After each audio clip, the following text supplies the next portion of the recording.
Hello everyone, the topic is converse, inverse, contrapositive and well-formed formulas.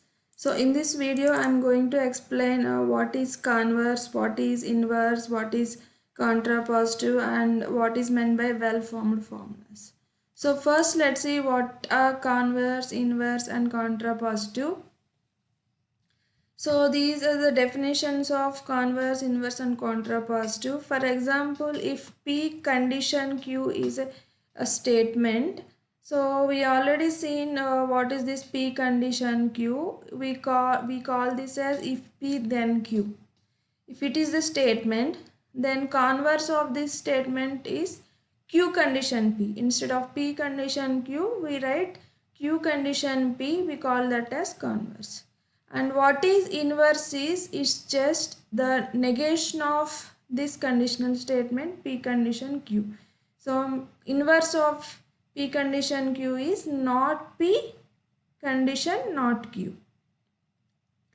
And contrapositive of P condition Q is again reverse of this inverse statement, that means not Q condition not P. So these are the converse, inverse and contrapositive of P condition Q.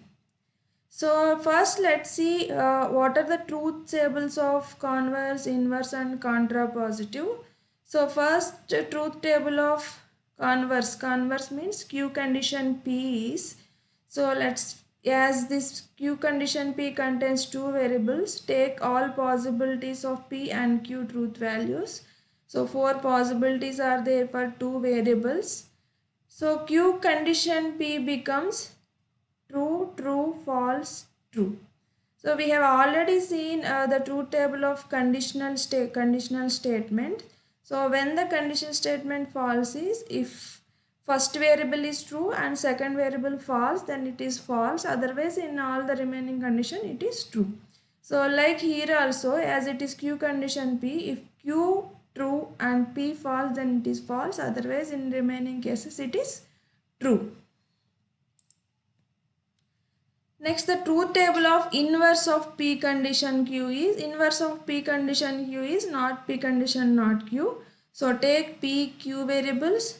As this statement contains not P not Q, first calculate not P value and not Q value.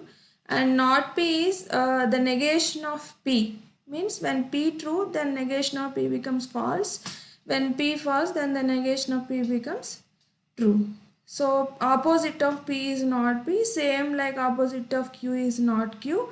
Now apply condition between not P and not Q. So when P true and Q false, then it is false. Otherwise in remaining condition it is true. And truth table of not Q condition not P is means contrapositive of P condition Q is. Again it contains not Q and not P. So first calculate not Q and not P values. As I said, not Q is just the negation of Q truth values and not P is the negation of P truth values. And now find out the condition between not Q and not P. That means not Q condition not P. So first variable in here is not Q and the next variable here is not P.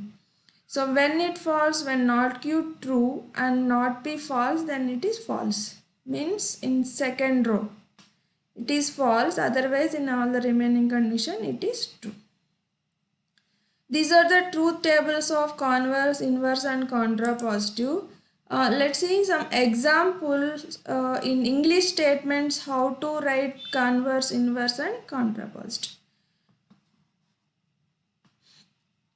Consider this statement P is it rains and Q statement is the crop will grow and R statement is if it rains then the crop will grow. So the implication P condition Q states that if it rains then the crop will grow. Why? Because P condition Q, how we pronounce it is if P then Q. So what is P? P is it rains. Q means the crop will grow. So just substitute these two statements in between if then we'll get if it rains then the crop will grow. So next the converse of implication P condition Q is Q condition P. So Q is what? The crop will grow. P is it rains. So converse is if the crop will grow, then it rains. And inverse of implication P condition Q is not P condition not Q. So not P, whenever we get not P, we just use the not keyword. For example, P is it rains. Not P means it not rains. Not Q means the crop will not grow. So just substitute if then between not P and not Q means if it not rains, then the crop will not grow. So that is the inverse of the implication P condition Q. Like same, the contrapositive of implication P condition Q is not P condition not P. Not Q is the crop will not grow, and not P is it not rains. So not Q condition not P is if the crop will not grow, then it doesn't rains. So this is the example of some English statement. And next, let's see how to construct the truth table for this statement. So here in this statement we have two variables PQ. So take PQ and write all the possibilities of PQ. So while constructing the truth table, we always first solve the inner bracket statement, then expand the solution. So first solve P condition Q, next solve Q condition P, next apply AND between P condition Q and Q condition P. First, P condition Q means, as I already said, when P true, Q false, then it is false. That means second line, otherwise true. Q condition P means when Q true and P false, means third line, it is false, otherwise it is true. So if you apply AND between these two, so when the AND true is, if both true, then it is true, otherwise false. So here in first line and fourth line both true, so first and fourth are true, remaining two are false. So this is about converse, inverse and contrapositive of a conditional statement.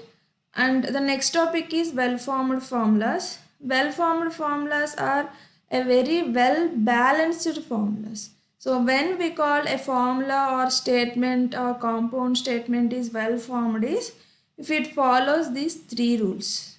These are the basic rules the formula must follow to become a well-formed.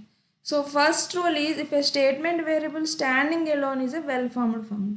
Generally we use capital letters or small letters to represent the statements. So each single statement itself is a well-formed formula. And the second rule is if A is a well-formed formula, then negation of A is also a well-formed formula. And the third rule is if A and B are two well-formed formulas, that means if there are two statements A and B, then A and B within the brackets, A or B within the brackets, A condition B within the brackets, or A biconditional B within the brackets are also a well-formed formulas. That means the connectivity between any two variables within the bracket, that bracket is very important. It is a well-formed formula. Now let's see some examples of well-formed formulas and not well-formed formulas.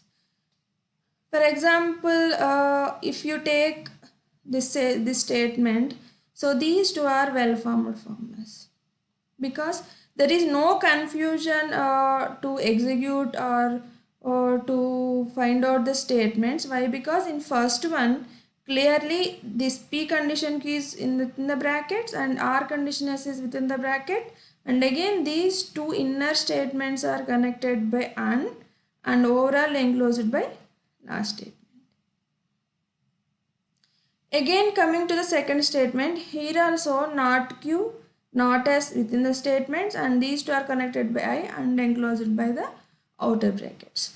So there is no confusion to execute these statements.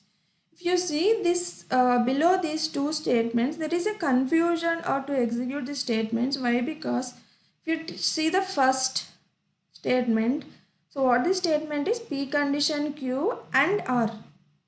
Here we have a confusion that whether P condition Q will execute first or Q and R will execute. So here no clarity of executing this statement. So, and the brackets are also not properly balanced. If you see only one open bracket and two closed brackets. So this is not a well formed form. So again in third statement also here and immediately followed by not as. Here there is a confusion how to execute this statement also. So these two statements are not a well formed formulas. And the summary of this well formed formula is if the statement is properly well balanced and there is no confusion of executing the statement, then it is a well formed form. Thank you.